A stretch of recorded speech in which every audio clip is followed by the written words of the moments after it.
Doubles and coffee. There's no better time to elucidate upon the hypocrisy of the PNM after celebrating African Emancipation Day. I can't read for you all of the drivel, the intellectual, diabolical asininity of the PNM and its sort of leader, Penelope Beckles. I can't read all of that for you. But let me just read a snippet that she herself is promoting as her African Emancipation Day message from the PNM leader of the opposition who can't control she members. As we commemorate African Emancipation Day 2025, let us remind ourselves that the price of human freedom is eternal vigilance. In so doing, today we recognize that reparations are firmly rooted in international law, not swayed by emotions or political expedience. Penelope Beckles, here's the problem. What's the essence of reparation? What is the good? What is the remedy that comes from reparations? What is the context? The context is that for 400 years, the African people were decimated. Their family structure, their communities, their lives, their villages, their religion, their emotional, cultural experience, their food, their togetherness. They were ripped apart from their homeland, separated, killed, murdered, beaten, raped, abused, impacting on their self-esteem, impacting on their ability to parent their offspring and bring them up. They were not allowed to own anything. They were taken, battered, beaten for generations. And therefore, governments or those in power, understanding this, should make reparations or should provide opportunities to sow, to repair the damage done to the psyche, the self-esteem, the lack of historical understanding, the greatness of the African people that was not taught to generations. That land and opportunity and investment is necessary, separate and apart from other races. That's the essence of what reparations is about. So Penelope Beckles, I ask you this. You are the leader of the People's National Movement. A government that was in power for the last 9.5 years. And then before that, in our existence, 76.5% of the time that we have been an independent nation, the PNM party that you are sending this message out was in power. So if you take the concept of reparations, and if the PNM truly believed that they should be the bastion of leadership and guidance and healing for the African people of Trinidad and Tobago, then you had the power to give resources and to point resources and to make laws that would have bridged that gap. It cannot eliminate the pain and decimation, but it could create an opportunity or pathways to success. But woe is the PNM. The PNM did not do that. The PNM did not take resources and pump into the African communities. The PNM did not respect African religion. The PNM did not promote African history and African teachings. The PNM did not promote African music and African culture. The PNM held back African people. Quite the opposite, Penelope Beckles. The PNM in the constituencies, as I could see right now, like in Maloney, where they put people to live in container things that, my goodness, I can't even look at the pictures and the videos of the inside of those, whatever you call them. with feces, water dripping on people, flooding out.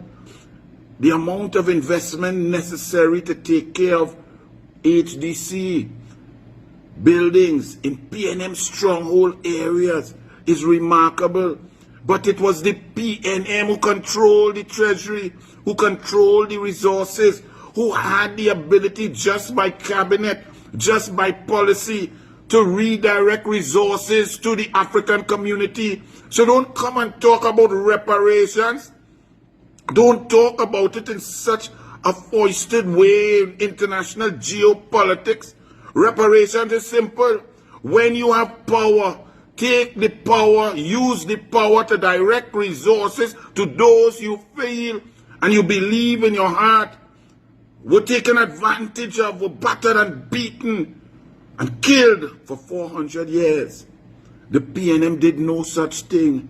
In fact, the PNM turned an African-based population of Trinidad and Tobago from exceptionally independent and hardworking, creative and brilliant into dependency on the PNM.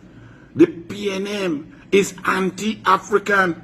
The PNM oppressed African people. The PNM's constituencies that vote PNM only and solidly have the highest unemployment rate, the highest crime rate, the highest single parent rate, the worst public utilities, the worst infrastructure. The schools are dilapidated and the teachers are demotivated. The sporting facilities have been left in neglect. The opportunities and the grants have been cut by the PNM. So do not discuss reparations when you had the power. An academic discussion of reparations is for those who don't have power, who cannot make decisions that could literally put resources into the hands of African people. That is not for the PNM. The PNM control the treasury, control the resources, control the cabinet, control the ministers, control the parliament, control the boards for 75.6% of our existence. So if black people, African people in Trinidad and Tobago are still suffering, it is because of the PNM. End of story. Let me also read something for you now. And I thank the citizen who sent this to me. Now bear with me, because it's a screenshot of an article from Sunday, August 13th, 1967. Understand that? Sunday, August 13th, 1967. I'm going to read it there for you. Thank you to the citizen who sent it for me. Trinidad ban on Stokeley.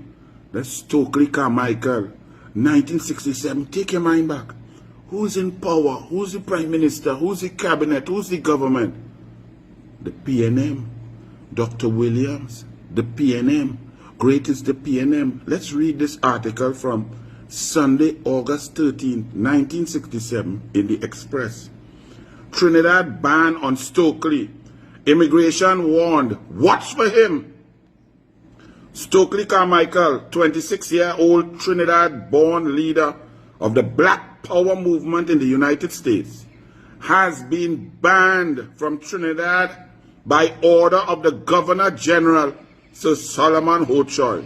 So the PNM put a Governor General, Sir Solomon Hochul, a Trini Chinese, who banned a black African leader from coming home to the country of his birth in 1967. A warrant that signed by High Chief Immigration Officer Ferreira has been circularized to Trinidad immigration officers, explaining that Carmichael has been deemed an undesirable visitor or inhabitant of Trinidad and Tobago under Chapter 29, Number 2 of the Immigration Ordinance. The relative clause of the ordinance, dated 1936, states, notwithstanding anything, and they go on to show. So then his passport, bear with me, it's kind of blurry, but I'll read it for you.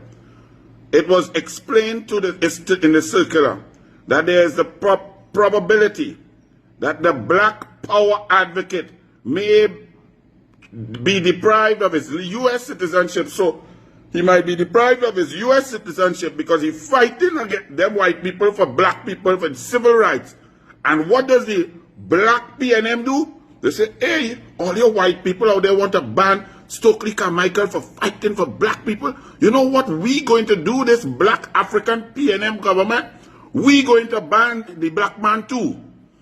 So all you ban him and we ban him and he can't come home. So where is he to go? Just float around. What's his crime? Fighting for black people, fighting for equal rights, fighting for opportunities for education and sport for black people in the USA. And the PNM find that was so dangerous, that was so terrible, that they banned Stokeley Carmichael from coming home. It continued later on. It was in lieu announced that he would have his passport attempted valid only for return to the USA when he arrives back from Havana. The militant Black Power advocate was also banned from re-entering Britain too. So he can't go to the colonials in Britain. He can't go to Jim Crow and the white people who are oppressing black people in the USA. And he can't come home to Trinidad and Tobago because the PNM oppressing black people down here too. Carmichael grew up in Oxford Street, Port of Spain, a short distance from the 42 steps and within a stone's throw of the home of the late veteran trade unionist Quinton O'Connor. Carmichael attended Tranquility Boys Intermediate School until he left for the United States to join his parents at the age of 12. A member of the devout Methodist family, he also regularly attended Sunday school at the Moulton Hall Methodist Church. Speaking of these days, Carmichael recently told newsman Colin McGlashan of the Observer Review, "At school we were made to memorize Kipling's White Man Burden, and was told we didn't exist until a white man called Sir Walter Raleigh visited us. And we went to the movies and we yelled at Tarzan." Carmichael recalled that he once stood for 4 hours to wave the Union Jack at the royalty and meant it. "I'm angry because I was dragged white and taught by white supremacy, and I did not rebel. I'm mad because the people in the West Indies I admired didn't rebel either," he told McGlashan. And the PNM didn't rebel either. In fact, the PNM upheld the colonial powers, upheld the Jim Crow white supremacist laws. The PNM followed and banned Stokeley Carmichael. You know who allowed Stokeley Carmichael to land on the soil that brought him forth? The Indian Prime Minister Bastio Pandey in 1996. So when Penelope Beckles and when Amory Brown put on a shoulder off African gear and trying to pretend that them love African people, you love African people and you have power, then you should have taken the resources and assisted African people. You should have uplifted African people. You should have uplifted African culture. You should have uplifted African history. You should have uplifted African community. You should never have allowed the PNM to ban African religion. You should have pumped resources into the communities at risk. You should have uplifted the schools in the African communities of Trinidad and Tobago to make sure that the young African children could excel. If you love African people, you should not just use them for a vote so that you could recuse yourself. And one man called Johnny Sukaran could make 148.5 million while children suffer in the streets and don't get water. So the PNM, keep your hypocrisy for yourself. Your black jacket, white jacket. Don't talk about reparations. Reparations discourses where governments are of a different ethnicity, a different race, and they control the resources. You, the PNM, you say you are black and African. You control the resources, and you kept it for yourself, gave it to others, and did not give it to black people. So penny, no penny for your thoughts, girl. They're not even worth a penny. Fire burn the PNM. Stop the lies and the hypocrisy. And to the population, leave the PNM right where it is. Bless.